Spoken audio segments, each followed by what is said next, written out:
ये साल अद्भुत है, ये तो हम सभी जानते हैं। ठीक है, तो अब सबसे इंटरेस्टिंग टॉपिक, कौन सी राशि के लिए ये साल कैसा रहेगा? महाकुंभ तो एक ऐसा इवेंट है जो कि 144 इयर्स के बाद आया, तो ये साल डेफिनेटली कुछ स्पेशल है जी। ये एक ऐसा साल है इतने सालों बाद जहां सारे के सारे 9 ग्रह अपना घर, अपनी राशि बदलेंगे। अच्छा। तो उस स्पीड को, उस गति को अतिचारी गति कहते हैं। अति Okay. मतलब एक्सेस। अच्छा, फास्ट। ओके।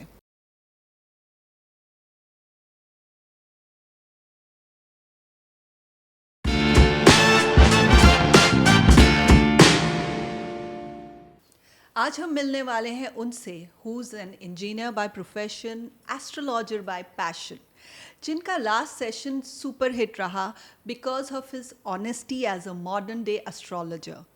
पिछले टाइम हमने बातें की प्लैनेट्स, दशाज, मिथोलॉजी, साढ़े साती और बहुत सारी चीज़ों के बारे में, लेकिन आज वो लेकर आए हैं एक नया topic, astrology 2025. So please sit back with your pen and paper and let's welcome astrologer Manish Agarwal.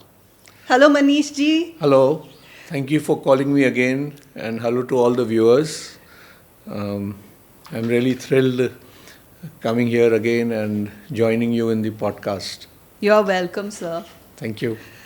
So sir, हमें बताइए कैसा रहेगा ये इंटरेस्टिंग न्यू ईयर 2025? So ये ईयर 2025 हर इंसान चाहता है, और हम भी यही चाहते हैं कि हर साल की तरह ये साल भी बहुत बहुत बहुत अच्छा हो। ये साल अद्भुत है, ये तो हम सभी जानते हैं। महाकुंभ का मेला लगा हुआ है जहाँ ऑलमोस्ट 40 करोड़ से ऊपर भक्तजन वहाँ गए हैं just to have a dip, एक स्नान करने के लिए। और ऐसे कई इवेंट्स हैं यहाँ। महाकुंभ तो एक ऐसा इवेंट है जो कि 144 इयर्स के बाद आया, तो ये साल डेफिनेटली कुछ स्पेशल है जी। और ऐसा हर आदमी जानता है कि हम बहुत लकी हैं टू बी विटनेसिंग ये महाकुंभ जो 144 साल के बाद आया है जी। पर ये साल उतार और चढ़ाव से भरा होना चाहिए, ऐसे समझ में आता है प्लानिटरी पोजीशन, ग्रह दशाओं को देख के, क्योंकि ये एक ऐसा साल है इतने सालों बाद जहाँ सारे के सारे 9 ग्रह अपना घर, अपनी राशि बदलेंगे। अच्छा। सूर्य से लेकर शनि महाराज तक, तो सूर्य से लेकर शुक्र तक, तो हर ग्रह हर साल अपने ग्रह और राशि, अपनी राशि और घर बदलते हैं। ठीक है। शनि महाराज 2.5 साल में एक बार बदलते हैं, राहु और केतु 1.5 साल में। तो ये 3 ग्रह छोड़ के बाकी जो 6 ग्रह हैं वो हर साल अपने ग्रह बदलते हैं, हर साल अपने घर बदलते हैं। इस बार शनि महाराज भी घर बदल रहे हैं, राहु केतु भी घर बदल रहे हैं, और बाकी के जो 6 प्लैनेट्स हैं वो तो अपने घर बदल ही रहे हैं। तो 9 के 9 प्लैनेट्स अपने घर बदल रहे हैं, जो कि ये अद्भुत चीज़ है पहली। ओके। इससे भी बड़ी अद्भुत चीज़ है कि शनि जो कि 2.5 साल में एक घर बदलते हैं, 30 डिग्री चलते हैं उस 2.5 साल में, उस राशि में। जैसे अभी शनि कुंभ राशि में है, 11वें नंबर की कुंभ राशि है, उसके अंदर 30 महीने रहेंगे।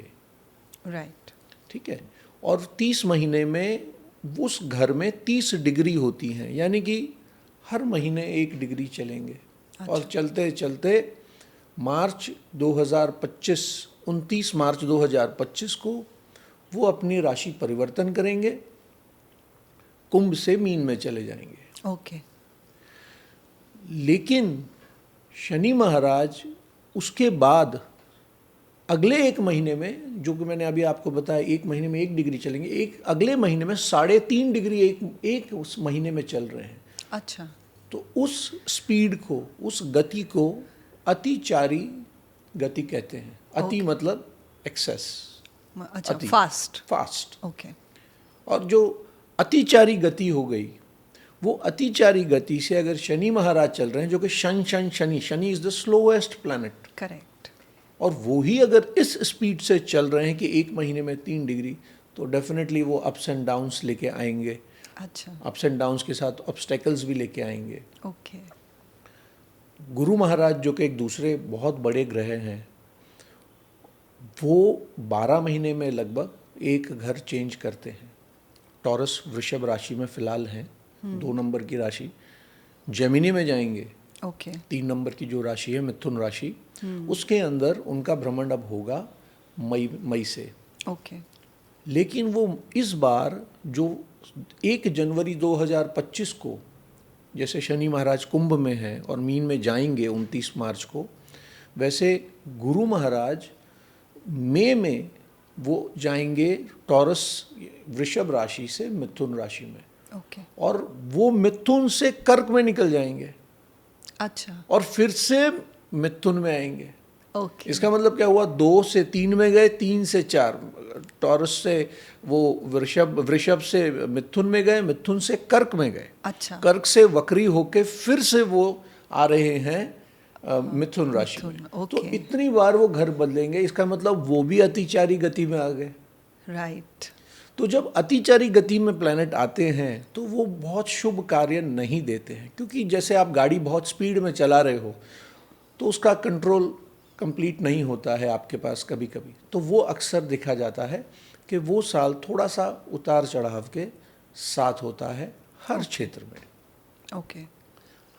तो यहाँ जब शनि महाराज आए हैं तो शनि महाराज जब 29 तारीख मार्च में अपना घर बदलेंगे, कुंभ में जाएंगे, कुंभ से मीन में जाएंगे, तो मीन में तो हमारे पास कलयुग के राजा राहु महाराज ऑलरेडी वहाँ स्थित हैं, अच्छा, और वो तो वक्री चल रहे हैं उल्टे, वो कुंभ में आने के लिए आगे बढ़ रहे हैं, ओके। और शनि महाराज आगे जा रहे हैं, राहु महाराज पीछे आ रहे हैं। अच्छा, तो इसका मतलब क्या हुआ कि राहु और शनि महाराज somewhere around the middle of April अच्छा, बहुत क्लोज आ चुके होंगे। ओके। तो ये 29 मार्च को शनि महाराज जो कुंभ राशि से मीन राशि में जाएंगे, वहाँ कलयुग के राजा राहु महाराज ऑलरेडी हैं। अच्छा, तो 29 मार्च से लेके लगभग मई तक, 18 मई तक राहु महाराज और शनि महाराज साथ में होंगे। ओके। तो ये मोटा मोटा 50 दिन ऐसा होगा जहाँ काफ़ी उथल पुथल हर क्षेत्र में देखने के लिए मिलेगी ऑन अ बिगर स्केल। अच्छा, हाँ, तो ये थोड़ा सा चिंताजनक समय हो सकता है, ओके। जहाँ राहु और शनि आ जाएंगे। और उसके बाद जैसे ही गुरु अपने घर चेंज करेंगे, टॉरस वृषभ राशि से मिथुन राशि में चले जाएंगे, तो गुरु की दृष्टि राहु पे आ जाएगी। जब गुरु की दृष्टि राहु पे आ जाएगी तो गुरु अपने अपनी दृष्टि से राहु के इल इफ़ेक्ट्स थोड़े से कम कर सकते हैं। अच्छा, तो वो थोड़ा सा, मगर वो जो होगा उस दौरान थोड़े इल इफेक्ट्स हमको कम देखने के लिए मिलेंगे। लेकिन हाँ, बाकी की ग्रह दशा, बाकी तो प्लैनेट्स चेंज हो रहे हैं, शनि की गति चल ही रही है। तो ओवरऑल ये काफ़ी हैपनिंग ईयर होगा और वेट एंड वॉच वाला ईयर होगा। इतना आसान नहीं होगा, लोगों को चाहे कितना कमा लें, लेकिन जैसे ही शनि महाराज अपना घर बदलेंगे, कुंभ में शनि की सबसे प्रिय राशि है कुंभ। अच्छा, कालपुरुष के हिसाब से हम कुंभ को वेस्ट में बोलते हैं। शनि महाराज की जो प्लेसमेंट है उनके पास षडबल में जो दिशा बल मिलता है, वो दिशा बल उनको वेस्ट में मिलता है। अच्छा, कुंभ वेस्ट में है। इसका मतलब जितने भी western part of the world में सिटीज़ हैं, western part of the country में सिटीज़ हैं, या western part of the areas in दो सिटीज़ हैं, वहाँ कुछ ना कुछ शनि महाराज अच्छा कर रहे हैं। अच्छा, फिलहाल जो पिछले 2 साल से हैं, 3 महीने अभी और होंगे। मगर जैसे ही ये 12वें घर में चले जाएंगे मीन राशि में, तो शनि की जो देने की है स्थिति वो अलग हो जाएगी, क्योंकि ये तो प्रिय राशि है। ऑफ कोर्स गुरु की राशि में जाके वो कोई गलत नहीं देंगे, क्योंकि गुरु को कृष्ण भगवान के भक्त हैं कृष्ण शनि महाराज, शिव महाराज के भक्त हैं शनि महाराज। तो वो गुरु की राशि में जाके अपनी जो देने की क्षमता है वो, आप अगर अच्छा काम कर रहे हो तो आपको सही फल मिलेगा। पर हाँ, डिसिप्लिन ज़्यादा कर देंगे, मेहनत ज़्यादा होगी, लोग पैसा कम बचा पाएंगे, तो लोगों को plan A, plan B, plan C अपनी इनकम के लिए, अपने ऑप्शंस के लिए रखने पड़ेंगे, ताकि उनको रास्ता मिलता जाए। और शनि महाराज वही हैं कि जो रास्ते पे है उसको और रास्ता दिखाते हैं, और जो रास्ते पे नहीं है उसको रास्ते पे लाते हैं। तो डेफिनेटली एक अच्छा साल है अगर इंसान सूझबूझ के साथ चले। अच्छा, ओके, ठीक है। तो अब सबसे इंटरेस्टिंग टॉपिक, कौन सी राशि के लिए ये साल कैसा रहेगा वो बताइए। हमारे व्यूअर्स को उत्सुकता होगी इस बात जानने के लिए कि ये नया साल उनके लिए कैसा रहेगा। तो हमें बताइए कि एक एक राशि के लिए ये साल कैसा रहने वाला है। तो सबसे पहले इस राशि में इस साल में जैसे हमने अभी स्टार्ट किया और बताया कि हर प्लैनेट घर बदलेगा। तो शनि महाराज अभी जैसे हैं, मेष राशि से हम शुरू करते हैं। तो मेष राशि में चंद्र के हिसाब से हम पकड़ रहे हैं, चंद्र में से मेष राशि जिनकी है, जिनका चंद्र मेष राशि 1 नंबर में है, अच्छा, उनके लिए शनि महाराज अभी 11वें घर में बैठे हुए हैं। ठीक है। राहु महाराज 12वें घर में बैठे हुए हैं जी, ठीक है। और गुरु महाराज जो हैं वो दूसरे घर में बैठे हुए हैं। दूसरा घर धन भाव का होता है, वाणी का होता है, इसलिए वाणी और धन की कोई दिक्कत अभी उनको नहीं है। बहुत अच्छा चल रहा है मेष राशि वालों का। ठीक है। 11वें घर में शनि, सबसे पावरफुल पोजीशन है शनि महाराज की, और वो लाभ स्थान में बैठे हैं। तो सोशल कॉन्टैक्ट, सोशल सर्कल, बड़े भाइयों से, paternal side of the father से, उस मेष राशि वालों को बहुत फ़ायदा मिल रहा है। अच्छा, ठीक है। राहु 12वें में बैठने से वो ये डेफिनेटली करता है कि जो इश्यूज़ उनको होंगे, कुछ लीगल इश्यूज़ हो सकते हैं या कुछ लॉसेस हो सकते हैं, हॉस्पिटल्स हो सकते हैं, लेकिन साथ साथ foreign business, foreign joint ventures, ये बहुत अच्छा देंगे। अच्छा, ये मेष राशि। लेकिन जैसे ही ये मार्च में स्थिति बदल जाएगी, मार्च में स्थिति जो बदल रही है उसमें शनि महाराज अस्त होके वो घर बदल रहे हैं जी, और सोलर एक्लिप्स भी हो रहा है। ओके, और जो 12वां घर है उसमें 5 ग्रह एक साथ बैठे हुए हैं, एक साथ वहाँ पार्टी चल रही है 5 ग्रहों की। ओके, ठीक है। सो हर ग्रह कुछ ना कुछ किसी न किसी चीज़ का कारक है जी, तो शनि महाराज भी वहाँ बैठे हुए हैं। तो अगर वहाँ 12वें घर में शनि महाराज जाते हैं तो यस, मेष राशि के लिए मार्च के बाद, मतलब अप्रैल ऑनवर्ड्स, थोड़ी सी दिक्कतें लीगल मैटर्स में हो सकती हैं। Okay. उनको डिसिप्लिन ज़्यादा रखना पड़ेगा, खर्चों पे उनको सावधानी बरतनी पड़ेगी। गुरु महाराज तीसरे घर में चले जाए, तीसरी राशि में यानी कि मिथुन में चले जाएंगे। तीसरे घर का गुरु इतना अच्छा नहीं हो मानते हैं। अच्छा, तो मेष राशि वालों के लिए गुरु महाराज जैसे ही तीसरे में जाएंगे तो वो ठीक नहीं होगा। लेकिन जब वो 5 महीने के बाद अक्टूबर में अक्टूबर में वो आ जाएंगे चौथे घर में, तो वो गुरु महाराज, उनको दृष्टि राहु को मिल जाएगी। जो राहु भी मई में अपना घर बदलेंगे तो गुरु की दृष्टि राहु पे पड़ने लगेगी। तो ये 6 महीने is going to be good for them, starting May to November. 11 नवंबर को गुरु महाराज फिर से रेट्रो चलने शुरू होंगे और वो दिसंबर में फिर से अपने घर में आ जाएंगे, तीसरी नंबर मिथुन राशि में, जहाँ वो रेस्ट ऑफ द पार्ट उनका जो भी 12 महीने का है, स्टार्टिंग मई से अगले मई तक लगभग वो वहाँ रहेंगे। तो ओवरऑल में मेष राशि के लिए मिला जुला पीरियड है। लीगल मैटर्स से दूर रहना है, फालतू की कंट्रोवर्सीज में नहीं पड़ना है और अपने खर्चों पे सावधानी बरतनी है। ठीक है, ओके। मेष हुआ। अब वृषभ पे आते हैं। वृषभ राशि जिनका चंद्रमा वृषभ 2 नंबर में है, ओके उनके लिए वृषभ राशि में अगर हम देखेंगे तो शनि महाराज 11वें घर में आ जाएंगे, जो अभी 10वें घर में है। ओके फिलहाल वो आज के दिन 10वें घर में है। नक्षत्र वही चलेगा जो 27 दिसंबर से उनका नक्षत्र चल रहा है, वो नक्षत्र वही चलता रहेगा, क्योंकि 3 डिग्री 20 मिनट उनको और चलना है अप्रैल में उस घर में। तो लगभग अप्रैल एंड के आसपास तक वो वही घर में रहेंगे, और वो पूर्वाभद्रा नक्षत्र, तो अप्रैल एंड तक वो वही घर में रहेंगे, और वो पूर्वाभद्रा नक्षत्र में जो 3 डिग्रीज 20 मिनट्स है वो चलेंगे जी। और फिर तो इसलिए वृषभ राशि में जिनका चंद्रमा है उनके लिए ये साल one of the best years होगा, okay one of the best years होगा। शनि महाराज 11वें घर में, राहु महाराज 10वें घर में, और जो मेष राशि पिछले साल पैसा जोड़ रही थी, बटोर रही थी, वो वृषभ राशि को मिल जाएगा। अच्छा, तो गुरु का दूसरे घर में होना बहुत बड़ी बात होती है। अच्छा ठीक है, अगर गुरु आपके दूसरे घर में बैठा है तो गुरु वहाँ से 6वें घर में देख रहे हैं, 6वें घर में देखते हैं तो डेफिनेटली आपके वहाँ रोग ऋण शत्रु जितने भी हैं उसका वो नाश करते हैं। ओके दूसरी दृष्टि से आपके 8वें घर में जो हिडन एनिमीज हैं ओके उसको भी हटाते हैं, लेकिन साथ साथ आपके पास ऑकल्ट साइंस के अंदर आपका रुझाव ज़्यादा होता है।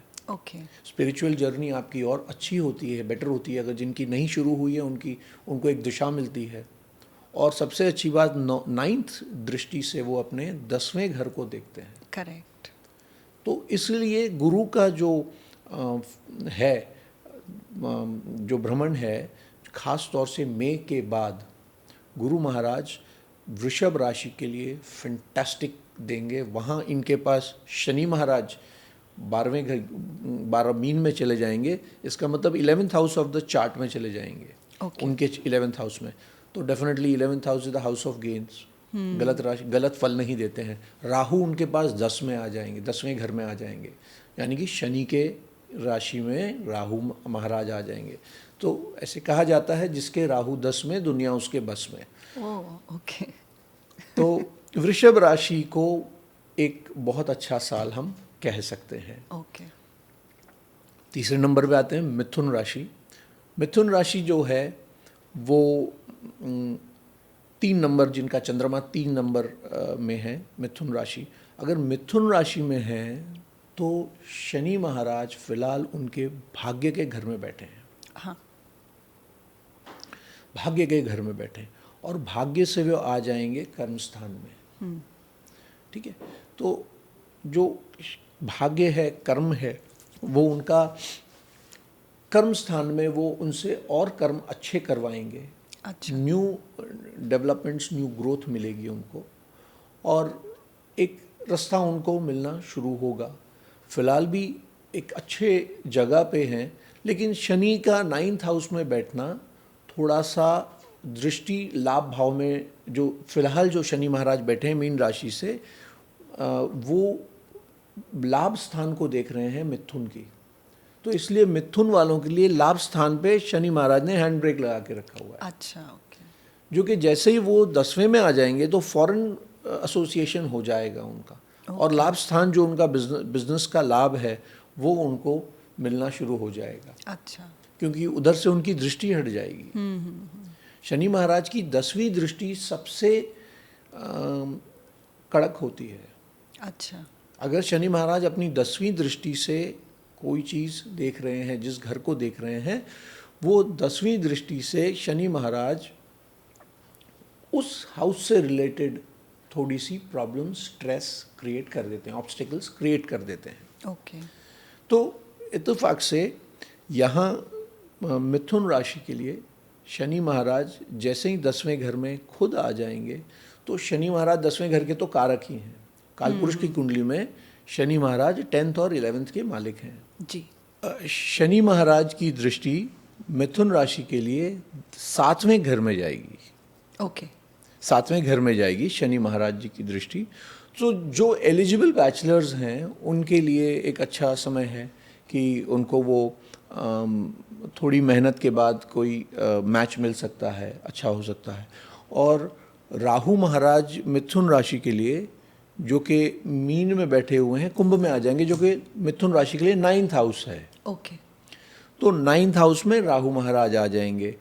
बट राहु महाराज अपना असर जो मिथुन राशि के लिए ठीक नहीं होगा। राहु इन 9th house of Mithun may not be that good, अच्छा।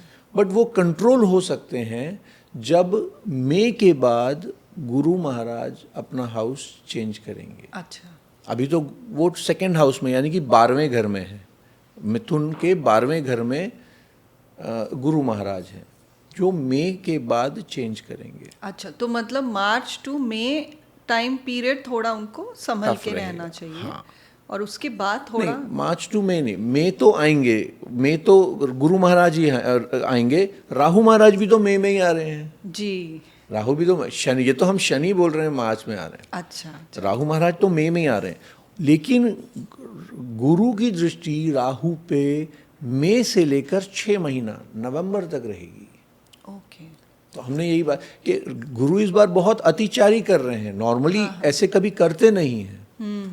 आगे जा रहे हैं, पीछे आ रहे हैं, वक्री हुए हैं, आगे भी चल रहे हैं, तो मार्गी भी बन रहे हैं, फिर से वक्री हो रहे हैं, फिर मार्गी बन रहे हैं। तो ऐसे 3 घर वो चेंज कर रहे हैं, जो कि मैक्सिमम ईयर्स में नहीं देखा जाता अच्छा, है। मतलब ऐसा कभी बहुत रेयरली होता है। अच्छा। गुरु महाराज अगर इतने घर चेंज करें, चार बार वो अपनी गति चेंज कर रहे हैं, मार्गी से वक्री, वक्री से मार्गी, ऐसे करके वो कर रहे हैं। सर, ये थोड़ा सा टर्म एक्सप्लेन करेंगे, मार्गी और वक्री क्या होता है? तो मार्गी होता है जब फॉरवर्ड मूवमेंट होता है किसी भी प्लैनेट का, हाँ, जो आपने तो बताया। उसको हम मार्गी कहते हैं।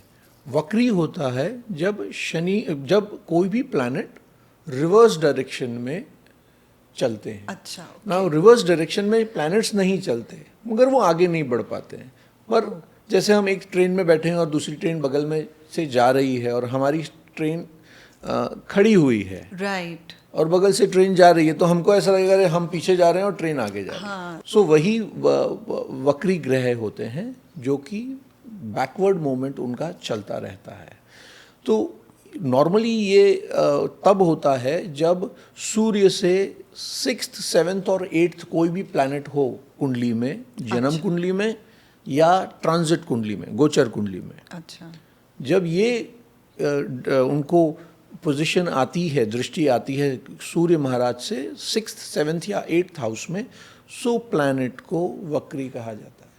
अच्छा, ओके। वक्री प्लैनेट का बल ज़्यादा होता है।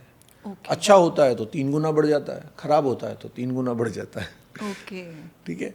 अगर किसी का लग्नेश वक्री है, ओके। तो वो लेफ्ट हैंडर होगा। और अगर उसके बाद 2-3 वक्री ग्रह हैं तो 100% लेफ्ट हैंडर होगा, और वो बहुत बढ़िया लेफ्ट हैंडर होगा। अच्छा। मतलब he will lead a wonderful life. अच्छा। अगर गुरु महाराज वक्री हैं और शुभ ग्रह में हैं, शुभ घर में हैं, अपने मित्र ग्रह घर में हैं, शुभ स्थान में हैं, यानी कि केंद्र 1, 4, 7 या 10 जो कुंडली के घर हैं, आपने बताया था। हाँ। या गुरु महाराज पहले 5वें या 9th हाउस, जिसको हम ट्रायंगल्स कहते हैं, जी। त्रिकोण बोलते हैं, उसमें अगर गुरु महाराज है तो और किसी चीज़ को देखने की ज़रूरत नहीं। ऐसे भी अगर गुरु महाराज केंद्र में बैठे हुए हैं तो आधी कुंडली तो ऐसे ही दिख जाती है, और तो कुछ देखने की ज़रूरत ही नहीं। अच्छा। और उसमें भी अगर गुरु महाराज 10वें घर में बैठे हुए हैं, ओके। गुरु महाराज अगर कुंडली के, लगन कुंडली के, जन्म कुंडली के 10वें घर में बैठे हुए हैं, तो कोई दूसरी चीज़ देखने की ज़रूरत नहीं है। वो इंसान के पास सब कुछ होगा, क्योंकि 10वें घर में बैठ के उनके पास 3 दृष्टि है, 5, 7 और 9। 5वीं दृष्टि से सीधे सीधे 2nd हाउस को देखेंगे। 2nd हाउस आपके पास सेविंग्स का हाउस है। इसका मतलब आपके पास सेविंग है, आधी लाइफ तो सॉर्टेड आउट हो गई है। परिवार है, गुरु महाराज 2nd हाउस परिवार है आपके पास, परिवार भी सॉर्ट आउट हो गया। 7वीं दृष्टि से सीधी गुरु की 7वीं दृष्टि सबसे अमृत तुल्य होती है। अच्छा। 7वीं दृष्टि से वो आपके एसेट्स हाउस को देख रहे हैं। अच्छा। 4th हाउस को देखेंगे, 10th हाउस में बैठ के 7वीं दृष्टि से 4th हाउस को देखेंगे। इसका मतलब उसके जो 4th हाउस में एसेट्स हैं उसकी वृद्धि वृद्धि और वृद्धि होने वाली है, चाहे वो घर है, गाड़ी है, बैंक बैलेंस है, वगैरह वगैरह। अच्छा, माता का सुख मिलने वाला है उसको, ठीक है। और 7वीं दृष्टि से वो गुरु महाराज 6th हाउस को देखेंगे। ओके, 9th दृष्टि से, 9वीं दृष्टि से 6th हाउस को देखेंगे।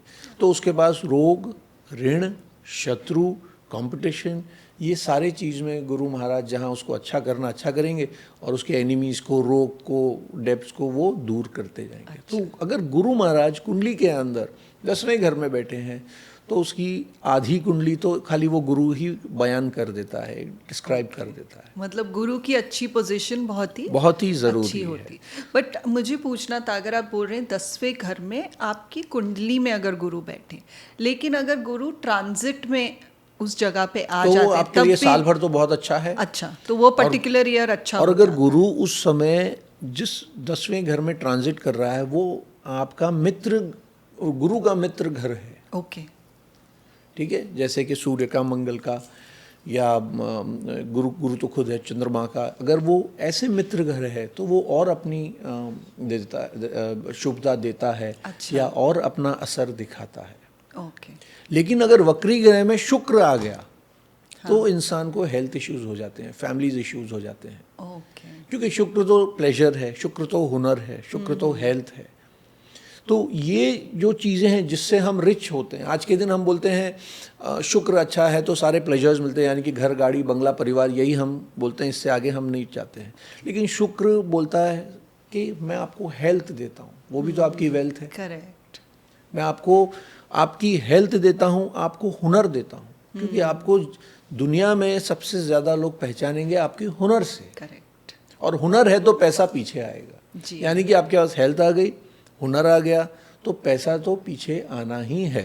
ओके, ठीक है, तो वो शुक्र अगर वक्री है आपके पास तब तो दिक्कत वाली बात है। ओके, तो वो शुक्र आपको हेल्थ इश्यूज देता है, नर्वस इश्यूज देता है, फैमिलीज इश्यूज देता है, ये सारी इश्यूज वो तो ये वक्री और ऐसे सारे ग्रहों के हैं।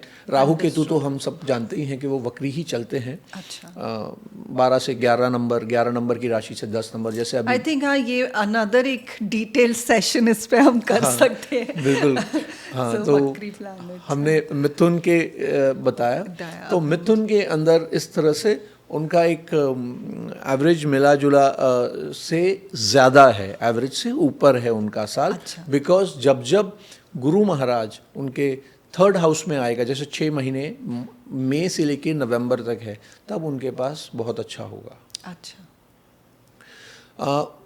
आते हैं अब नेक्स्ट राशि पे, कर्क। जी, कर्क राशि पे ढैया चल रही थी, ओके, शनि महाराज की ढैया चल रही थी।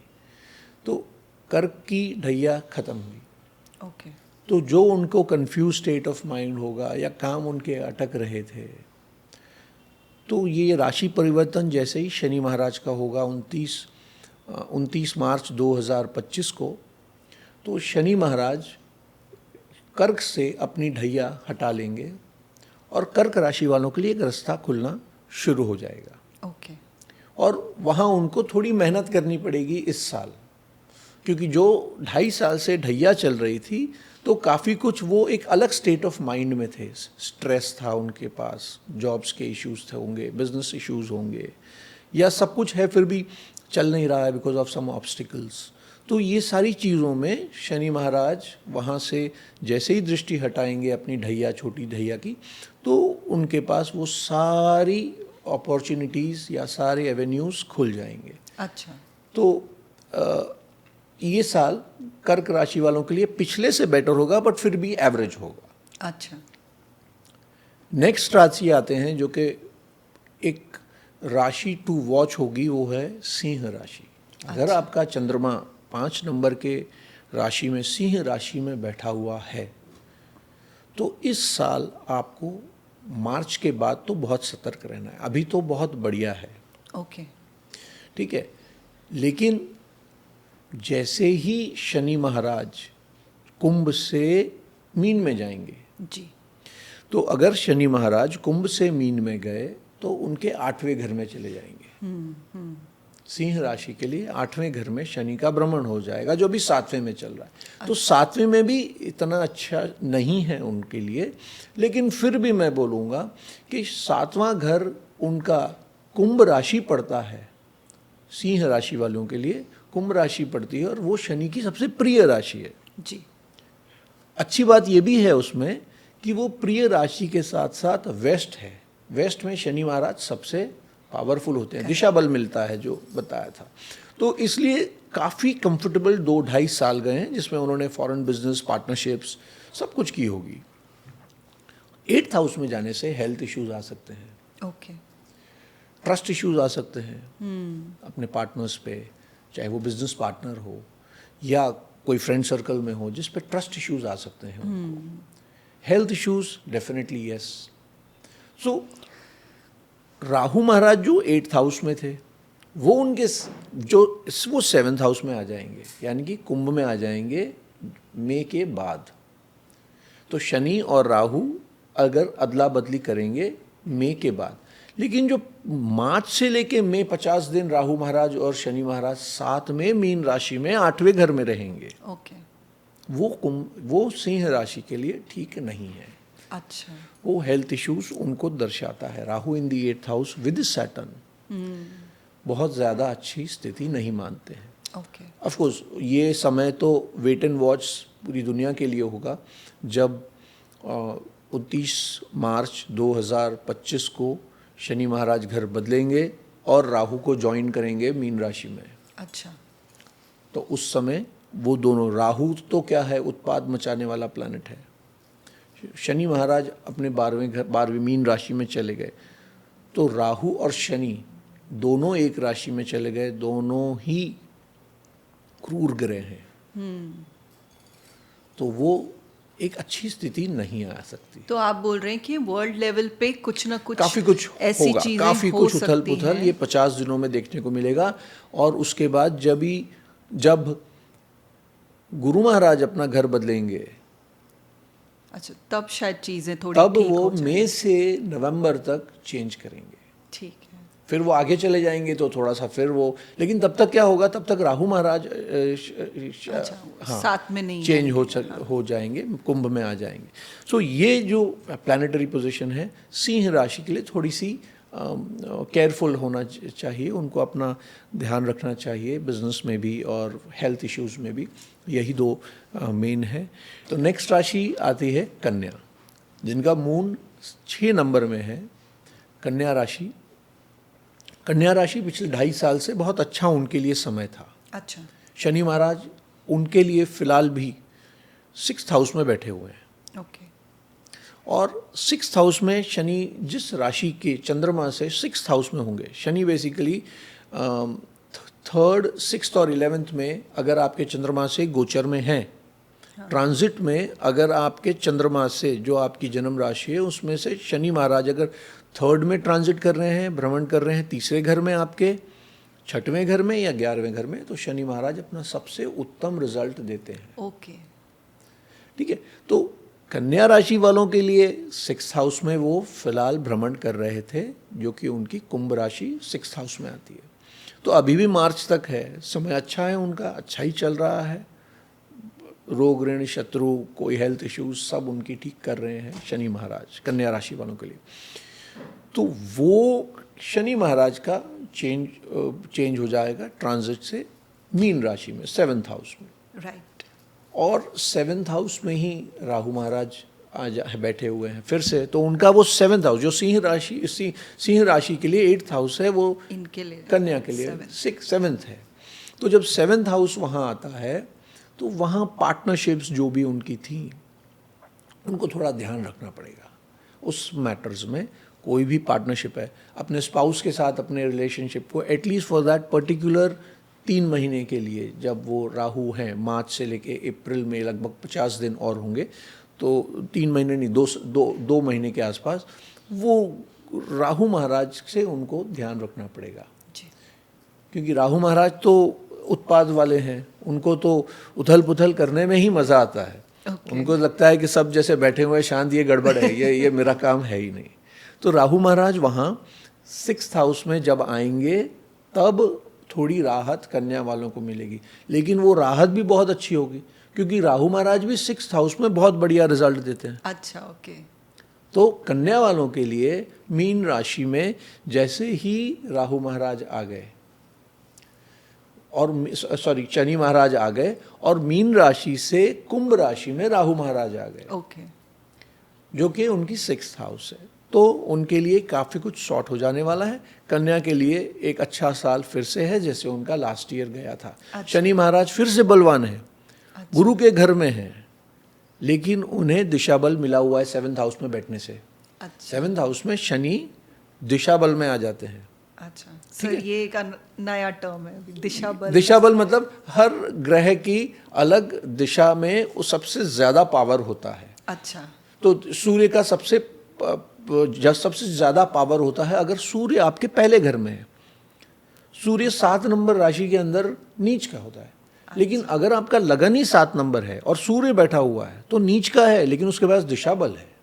अच्छा, तो इसका मतलब सूर्य आपका अच्छा है। तो मतलब इस पे भी हम और एक इसे हम कर सकते हैं। ऐसे तो एस्ट्रोलॉजी इतनी है कि शायद मुझे इतने सब्जेक्ट्स नहीं आते होंगे, बट हाँ, ये दिशा बल आ जाता है तो शनि का पावर अलग होता है। अच्छा। जो षडबल है उनके पास, उसमें तो शनि उस घर में अच्छा बहुत पावरफुल देता है। तो वो शनि महाराज अच्छे पोजीशन में आ गए, राहु महाराज अच्छे पोजीशन में आ गए, गुरु महाराज उनके लिए जो है वो 3rd हाउस में मिथुन राशि में आ रहे हैं फ्रॉम मे। तो कन्या के लिए मिथुन राशि 10वां घर होती है। करेक्ट। तो 10वें घर में बैठने से, वही जो हम बात कर रहे थे, गुरु अगर 10वें घर में बैठा है तो बहुत तो ही अच्छा। सब कुछ है, उसके पास सेविंग्स चालू हो जाएगी। एट द सेम टाइम सामने कोई घर लेना है, गाड़ी लेनी है, वो उनके पास मे के बाद उनका योग बन जाता है। अच्छा, है ना। और कोई भी उनको प्रॉब्लम है हेल्थ रिलेटेड, तो हेल्थ रिलेटेड, लीगल मैटर्स, कोई एनिमीज हैं जिनके साथ, या प्रॉपर्टी रिलेटेड मैटर जो कि सॉर्ट आउट नहीं हो रहा है, सेटल नहीं हो रहा है विद इन द फैमिली और आउटसाइड द फैमिली, ये सारी चीज़ों में राहु महाराज 6वें घर में, गुरु महाराज 10वें घर में, शनि महाराज 7वें घर में, एक अच्छा ये ओवरऑल प्लेसमेंट्स हैं कन्या राशि के लिए। ओके। नेक्स्ट राशि तुला। तुला जहाँ चंद्रमा 7 नंबर में बैठा हुआ है। 7 नंबर में अगर तुला चंद्रमा है आपका, तो शनि महाराज, राहु महाराज, गुरु महाराज आपके लिए पूरे साल ब्लॉकबस्टर करेंगे। तुला राशि is one of the favourite राशिज for 2025 in spite of all the उथल पुथल। ठीक है, ये 2-3 महीने की जो बात है, इसको हम लोग तो ये सब राशियों में है, 12 की 12 राशि में, बट अदरवाइज तुला राशि वालों के लिए हेल्थ इश्यूज, तुला राशि वालों के लिए लीगल इश्यूज, तुला राशि वालों के लिए न्यू बिजनेस अपॉर्चुनिटीज़, तुला राशि वालों के लिए कुछ भी, मैं ये बोलूँगा कि एक उनके लिए ईयर टू रिमेंबर होने वाला है 2025। ओके। अब वृश्चिक राशि पे आते हैं। वृश्चिक राशि पे शनि महाराज की ढैया ख़त्म हो गई फिर से। अच्छा, ठीक है, तो वृश्चिक राशि वाले भी थोड़े से रिलैक्स्ड हैं। कर्क राशि वालों पे, कर्क और वृश्चिक पे शनि महाराज की ढैया चल रही थी। अच्छा। तो जैसे ही शनि महाराज की अभी भी चल रही है, 2-3 महीने अभी भी उनको हो सकता है स्ट्रेस है, या कोई ऐसा लग रहा होगा हाँ काम बनने शुरू हो गए हैं लेकिन बन नहीं रहे हैं। ओके। तो वो उनको मई जून के बाद, मार्च में शनि महाराज घर बदलेंगे, मई तक राहु महाराज रहेंगे, तो शनि विल बी बिजी, दोनों पार्टी करने में बिजी रहेंगे। लेकिन मई जून के बाद शनि महाराज आपको वो फल देंगे जिसका आपको इंतज़ार था। अच्छा। तो कर्क राशि वालों के साथ साथ वृश्चिक राशि जिस पे हम बात कर रहे हैं, उनके लिए भी साल काफ़ी अच्छा है। अच्छा। Much better than what it was last year. Okay. धनु राशि नेक्स्ट। धनु राशि के लिए शनि की ढैया शुरू हो जाएगी। अभी धनु राशि बहुत अच्छा कर रही है। अच्छा, ठीक है, धनु राशि के लिए चंद्रमा अगर आपके 9th राशि में है, यानी कि धनु राशि, और शनि महाराज फिलहाल उनके 3रे घर में है जी, कुंभ में है। शनि महाराज के लिए वो बहुत बढ़िया प्लेसमेंट हो जाती है। 3rd हाउस शनि महाराज के लिए बहुत अच्छा है। सीधे सीधे फॉरेन हाउस को देखते हैं, तो फॉरेन से बिजनेस, कोई जॉइंट वेंचर, फॉरेन ट्रिप्स, ये सब शनि महाराज करवाते हैं। जी। ठीक है, 2-2.5 साल में जिनकी भी धनु राशि है उन लोगों ने फॉरेन ट्रिप्स बहुत किए होंगे, ओके। फॉरेन बिजनेस भी किए होंगे। लेकिन जैसे ही अब शनि महाराज कुंभ से मीन में जाते हैं तो धनु की 7.5 नहीं लेकिन हाँ ढैया शुरू हो जाती है। अच्छा। तो वो थोड़ा सा जैसे उनके पास एक अच्छा ड्रीम टाइम चल रहा होगा, ऐसे अब थोड़ा सा कम हो जाएगा, थोड़ा स्ट्रगल ज़्यादा हो जाएगा, स्ट्रेस ज़्यादा हो जाएगा, उनको अपने प्लान्स ऑप्शंस थोड़े ओपन करने पड़ेंगे, मेहनत ज़्यादा करनी पड़ेगी, सबको चलना ज़्यादा पड़ेगा, पैरों का इस्तेमाल, क्योंकि शनि महाराज 12 नंबर में शनि है। मुझे पहले भी बोलना चाहिए था, शनि महाराज जब 12 नंबर में आते हैं तो 12 नंबर की जो राशि है वो एक दूसरा सब्जेक्ट फिर से आ जाएगा, वो वाटर राशि है। हाँ जी। ठीक है, जल तत्व जिसको कहते हैं। तो वो जल तत्व राशि में आता है 12 नंबर, 4, 8, 12 हमारे जल तत्व के हैं। वो जल तत्व में आता है शनि महाराज, और शनि महाराज 12 नंबर कालपुरुष की कुंडली में पैरों को दर्शाता है। अच्छा। तो पैरों पे तेल लगाने से काफ़ी कुछ शनि महाराज को कंट्रोल में किया जा सकता है, जिनकी भी 7.5 चल रही है या ढैया चल रही है। तो ये धनु राशि वाले कर सकते हैं, जो अभी फ़िलहाल वृश्चिक राशि वाले करना चाहिए उनको। मार्च के बाद धनु राशि ये कर सकती है, उनको हो सकता है पैरों में कोई दर्द हो या कोई चू, तो ये उनका होगा। बट धनु राशि के लिए एक एवरेज साल या एवरेज से थोड़ा बेटर साल जाता है फिर से, क्योंकि उनको जो उनका 3rd हाउस है 11 नंबर कुंभ में राहु महाराज आ जाते हैं। अच्छा। राहु महाराज 3rd हाउस में बहुत पावरफुल हो जाते हैं। ओके। ठीक है, तो जैसे ही राहु महाराज आ जाते हैं तो 3rd हाउस उनका एक्टिवेट हो जाता है। 3rd हाउस आपका पराक्रम है, आपका शौर्य है, आपका पावर है। ओके। और वो 3rd हाउस से जब आप अपना पराक्रम करते हैं, जब अपना शौर्य दिखाते हैं, तो सीधे सीधे उसके सामने जो भाग्य का घर बैठा है वो खिलता है, वो उठता है। तो जैसे ही आपका भाग्य का घर उठा तो ऑटोमेटिकली आपका भाग्य से कर्म, कर्म से लाभ। तो वो स्ट्रेट अवे हमारा जो कुंडली में घर चलते हैं, भाग्य से कर्म, कर्म से लाभ, और लाभ से आखिरी स्थान मोक्ष का। तो वो वहाँ 11th यानी कि कुंभ राशि में राहु महाराज के आने से धनु भी काफ़ी कुछ कंफर्टेबल है। ओके। नेक्स्ट राशि आती है मकर। मकर में जिनका 10th नंबर पे जिनका चंद्रमा जन्म कुंडली में है, उनकी मकर राशि है। ओके। मकर राशि के लिए अभी 7.5 के आखिरी 2-4 महीने, 3 महीने चल रहे हैं, या 3 से भी अभी हम कम ही बोलेंगे, हार्डली 2 महीने चल रहे हैं, और उसके बाद उनकी 7.5 खत्म। ओके। जैसे ही शनि महाराज 29 मार्च को मीन राशि में आ जाएंगे तो उनकी 7.5 मकर राशि वालों के लिए ख़त्म। और वो जो सारे काम उनके अटके हुए थे, या उनको लग रहा था स्ट्रेस है, मेंटल स्ट्रेस जो चल रहा था, या आगे बढ़ना नहीं हो पा रहा था किसी भी फील्ड में, किसी भी उनके सेगमेंट में या लाइफ के सेक्टर में, वहाँ वो आगे बढ़ना शुरू करेंगे। धीरे धीरे दिशा अपने आप खुलने लगेगी। ओके।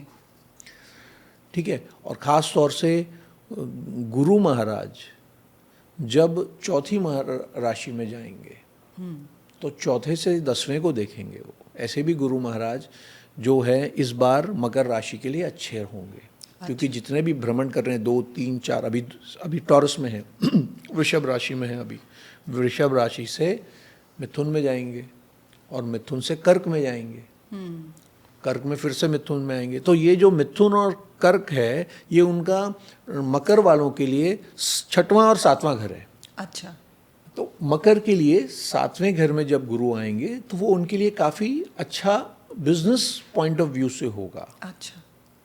और फिर से वो सेटल हो जाएंगे आफ्टर नवंबर, दिसंबर इन 6th हाउस, जो कि उनकी मिथुन है।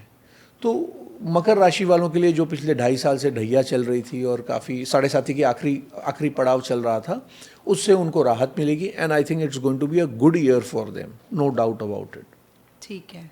फिर आते हैं कुंभ में। ओके। कुंभ में साढ़े साती चल रही है और अभी चलेगी। कुंभ राशि वालों का सेकेंड पड़ाव चल रहा है। शनि महाराज एकदम उनके चंद्रमा पर ही बैठे हुए हैं। है ना? चंद्रमा के ऊपर कुंभ राशि में शनि महाराज बैठे हुए हैं, जो कि अपना घर चेंज करेंगे, मीन राशि में जाएंगे मार्च 29 को। तो उसका मतलब उनकी साढ़े साती चल रही है। चल रही है। शनि महाराज अगर चंद्रमा से एक घर पहले चंद्रमा के घर में और चंद्रमा से एक घर आगे जब तक होते हैं, ये तो तीन अभी चंद्रमा पे हैं और उसके आगे जाने वाले। हाँ, तो यानी कि 5 साल हो गए 7.5 में से, अब आखिरी के 2.5 साल बाकी हैं, जहां कुंभ राशि वालों को आखिरी की ढैया, अब उतरती हुई ढैया पे ऐसे बोलते हैं कि ये बेटर होती है। अच्छा। शनि महाराज उनको कुछ दे के ही जाएंगे। शनि महाराज गुरु के घर में जा रहे हैं, तो वो भी उनके लिए अच्छा है, क्योंकि उनके लिए तो सेकंड हाउस हो गया। तो वाणी पे उनको अपनी कंट्रोल रखनी पड़ेगी बस। अच्छा। शनि महाराज दूसरे घर में, वाणी पे कंट्रोल, वाणी से उनको कोई कंट्रोवर्सी फैमिली में, फ्रेंड्स में कहीं भी हो सकती है, रिलेशनशिप्स में भी, तो वाणी पे कंट्रोल रखें। बाकी ये 2.5 साल के बाद, जैसे अब मकर के लिए है, कुंभ का रास्ता वही आ रहा है। ओके। शनि महाराज क्योंकि मीन में आ जाएंगे और अभी कुंभ में है, तो मीन को भी साढ़े साती चल रही है। यानी कि अगर हम दूसरी राशि में आए, हाँ, ओके, मीन पे आए, अगर आपका चंद्रमा 12 नंबर में है, हाँ, तो मीन हो गया। तो मतलब वो जो 2.5 साल पहले वाला पीरियड है उनका चल रहा है, उनका 2.5 साल हो गया। अब अच्छा। मार्च के बाद दूसरी ढैया अच्छा, शुरू हो जाएगी। मतलब वो 5th जो अगले 2.5 से 5 है। साल हाँ वाली जी। जो सेकंड अच्छा, है, वो शुरू हो जाएगा उनका। ठीक है। और सेकंड, मैं कहूँगा मीन राशि के लिए समय इतना ठीक नहीं है, अच्छा, क्योंकि मीन राशि के लिए सारे प्लैनेट्स का प्लेसमेंट उतना अच्छा नहीं है। तो मीन राशि वालों को अभी भी ध्यान रखना है, काम करना है और मेहनत करते जाना है। ऐसे तो कोई भी ग्रह हमेशा खराब और हमेशा अच्छे नहीं रहते हैं, क्योंकि जैसे जैसे बीच में आपके पास ट्रांजिट्स आते रहते हैं, आपके सुपरस्टार यानी कि कुंडली का लगन लग्नेश जो है, जो लगन का मालिक है, जिसको लग्नेश बोलते हैं, अगर उसकी दृष्टि आती रहेगी, कोई शुभ प्लैनेट की दृष्टि आती रहेगी, आपके भाग्येश की दृष्टि आती रहेगी, तो आपके पास ये सारे प्लैनेट्स की प्रभाव थोड़ा सा, जो अगर इल इफेक्ट्स हैं, वो कम होते रहेंगे। अच्छा। तो डेफिनेटली शनि महाराज के लिए यही है कि आप हनुमान चालीसा करिए। जो 3 राशि जिनके ऊपर हम जैसे अभी मकर, कुंभ और मीन, आज के दिन तीनों राशियों पे साढ़े साती चल रही है। मकर पे आखिरी 2 महीने 50 दिन बाकी हैं, बाकी 2.5 साल और 50 दिन ऊपर, और 5 साल और 50 दिन ऊपर। तो ये जो हैं, इनके बाद जैसे ही मकर जाएगी और मीन की मेष के ऊपर आएगी, पहला मेष राशि पे पहला साढ़े साती का प्रभाव शुरू हो जाएगा। अच्छा, ओके। तो ये सबके लिए यही है कि आप साढ़े साती के लिए शनि महाराज के ऊपर तेल चढ़ाइए, हनुमान चालीसा जितनी बार कर सकते हैं उतना करिए, तो शनि से राहत मिलेगी।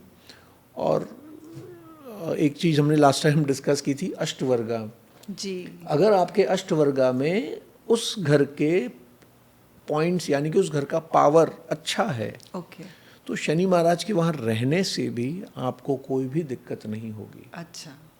ये तो एक हमने बताया है, हाँ, कि एक जनरल से है कि आप मीन कहाँ है, कुंभ कहाँ है, लेकिन अगर आपके पास उस घर के अंदर आप मीन राशि वाले, और मीन राशि में आपका 12th हाउस जहाँ शनि भ्रमण करने वाले हैं अभी, ठीक है, आप मीन राशि के और 12th हाउस में ही, मतलब आपका फर्स्ट हाउस जो कि 12th नंबर राशि है, वहीं शनि महाराज आ रहे हैं, लेकिन अष्टवर्गा में उसके पॉइंट्स बहुत अच्छे हैं जी।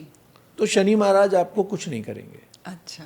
बिकॉज उसको तो मालूम है ये मेहनत करने वाले लोग हैं, इनका तो इस जन्म या पिछले जन्म में इन्होंने इतना काम कर रहे हैं या किया होगा या किया था कि इनके पास इस घर में बहुत पावर है। अच्छा। तो शनि महाराज उसको और एक्सेल करेंगे। ठीक है, एक्सेल करेंगे तो आप श्रम करने लग जाओगे जी। जैसे ही आप श्रम कर रहे हो, मतलब शनि महाराज तो यही कह रहे हैं कि श्रम करो आप।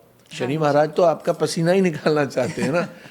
और कोई भी आदमी जो पसीना निकालता है, चाहे वो मजदूर हो या बड़े से बड़ा CEO हो, मैनेजिंग डायरेक्टर हो, ultimately at the end of the day उसको रिजल्ट मिलता है। जी। तो वो कहते हैं कि मुझे सिर्फ पसीना निकालना है, बस ये शनि मेहनत करवानी है। यस, इन शॉर्ट यही आपकी बात है। तो अगर वो मेहनत करता है आदमी तो कोई दिक्कत नहीं है। शनि महाराज कोई भी घर में से भ्रमण करें। और ये 12 राशि की हमने बहुत ब्रीफ में बताया है, एंड आई एम श्योर के व्यूअर्स को कुछ जो आपने पेंसिल और पेपर लेके होगा शायद एक आध पेपर कभी शॉर्ट भी पड़ गया होगा। राइट।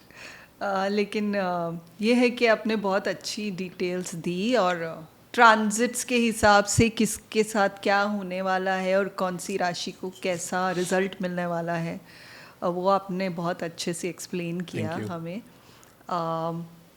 इतने सारी चीज़ें हैं आपसे बात करने के लिए कि एक सेशन हमेशा छोटा पड़ जाता है, क्योंकि there is lots to talk about. आज आपने कोई नया टर्म यूज़ किया था जो था बल, अच्छा, दिशा बल, षडबल जी, वो अलग है। और ट्रांजिट्स के बारे एकता जी, एस्ट्रोलॉजी इटसेल्फ इतना बड़ा समंदर है जी कि मैं जस्ट एक एग्जांपल अगर आपको दूं कि मैं अपने आप को सोचूं कि हाँ मुझे 10% एस्ट्रोलॉजी आती है, या कोई भी इंसान सोचे मुझे 10% आती है, जब वो 2 साल के बाद फिर से उस इंसान से आप पूछोगे कि अब आपको कितनी एस्ट्रोलॉजी आती है, तो वो कहेगा 8%। वो 12 नहीं बता सकता है, क्योंकि ये ऐसा समंदर है जितने आप अंदर चले जाओगे आपको लगेगा ये मुझे तो ये मालूम ही नहीं। अभी तो हम सिर्फ एक नॉर्मल लगन कुंडली के हिसाब से उसका विश्लेषण कर रहे हैं जी। आप कोई चार्ट का एनालिसिस करते हो तो लगन कुंडली तो सिर्फ आपका एक आईना बताती है। अच्छा। उसके बाद आप उसमें नवमाश में जाते हो, यानी कि उसकी थोड़ा सा एक्सरे निकालने की कोशिश करते हो, और एक्सरे के बाद भी उसको स्कैनिंग में डालना है तो दृश कान कुंडली, ओके, D3 बोलते हैं। किसी की हेल्थ इश्यूज है, दूसरी कुंडली, बिजनेस प्रॉब्लम्स हैं या बिजनेस कैसे चलेगा वो अलग कुंडली, बच्चे कैसे होंगे उसकी अलग कुंडली। तो ऐसे 16 कुंडलीज पराशर जी ने हम लोगों के लिए बनाई हैं जी, जिससे हम अलग अलग लाइफ के सेगमेंट्स को देख सकते हैं जी। तो ऊपर से तो हम तो इसीलिए जब आप किसी से पूछते हो तो उसको जैसे जैसे वो कुंडली पढ़ने आती है वो कुंडली के घर एक अलग चीज़ हो जाती है। कुंडली में तो आपके पास सारे योग बने हुए हैं, लेकिन जैसे ही आप अंदर जो चार्ट्स में चले गए, जो लगन कुंडली से आप नवमाश में चले गए या दृशकान में चले गए या दशमांश में चले गए, तो आपके पास कुंडली अलग हो जाती है। आपको लग रहा था अरे ये तो वहाँ उसका सुपरस्टार बन के बैठा हुआ था, यहाँ तो इसकी कोई भी पिक्चर नहीं चल रही है। तो वही से होता है कि बहुत बार लोग बोलते हैं अरे सारे एस्ट्रोलॉजिस्ट मुझे बोल रहे हैं कि मेरी तो बहुत अच्छी दशा चल रही है, स्टार्स मेरे बहुत अच्छे चल रहे हैं, लेकिन आप ये भी तो देखो कि वो स्टार्स जिस विषय में आप बोल रहे हो कि मेरा बिजनेस नहीं चल रहा है, तो वो आपकी बिजनेस कुंडली में वो स्टार कहाँ जाके बैठा हुआ है। अच्छा। उसके ऊपर क्या दृष्टि है, अगर वो दृष्टि सही नहीं है तो वो तो आपका बिजनेस जब तक उसको वहाँ नहीं अटेंड करोगे आप तब तक वो आपको नहीं देने वाला। तो इसलिए एस्ट्रोलॉजी ऐसी है कि बहुत ज्यादा अंदर आप कितना भी आप पॉडकास्ट कर लें तो like मुझे ओशन के आप मतलब पहुंच ही नहीं बिल्कुल सकते। बिल्कुल ये एक अरेबियन सी की तरह है, हिंद महासागर की तरह है कि इसका कोई इस रात की सुबह नहीं वाली बात है। Right. So thank you so much Manish ji. Thank you. पिछली बार की तरह ये सेशन भी बहुत ही अच्छा रहा। Thank you very much. काफ़ी चीज़ें आपने बताई, बट हमने अभी थोड़ा एक पर्टिकुलर टॉपिक के बारे में आपने बात की, लेकिन बहुत सारी चीज़ें हैं जो हम जानना चाहते हैं ट्रांजिट्स के बारे में, और आपने बताया था रेट्रोग्रेशन के बारे में, बल के बारे में। सो वो सब हम कवर करेंगे अगले सेशन में। 100% यस, आप फिर से बुलाएंगे, हम ज़रूर आएंगे। Thank you so much for sharing your knowledge with us. Thank you everybody. तो दोस्तों, ये थी हमारी मुलाकात एस्ट्रोलॉजर मनीष अग्रवाल के साथ, जिन्होंने ये हमें बताया कि ये साल 2025 हम सब के लिए कैसा रहेगा। आई होप कि आप सबको हमारा ये सेशन अच्छा लगा। आपको ये एपिसोड कैसा लगा हमें ज़रूर कमेंट कीजिए। एस्ट्रोलॉजी के बारे में आप और कौन सी नई चीज़ें जानना चाहते हैं हमें ज़रूर लिखिए। And before that, do not forget to like, share and subscribe to Pod Talk with Ekta. Thank you.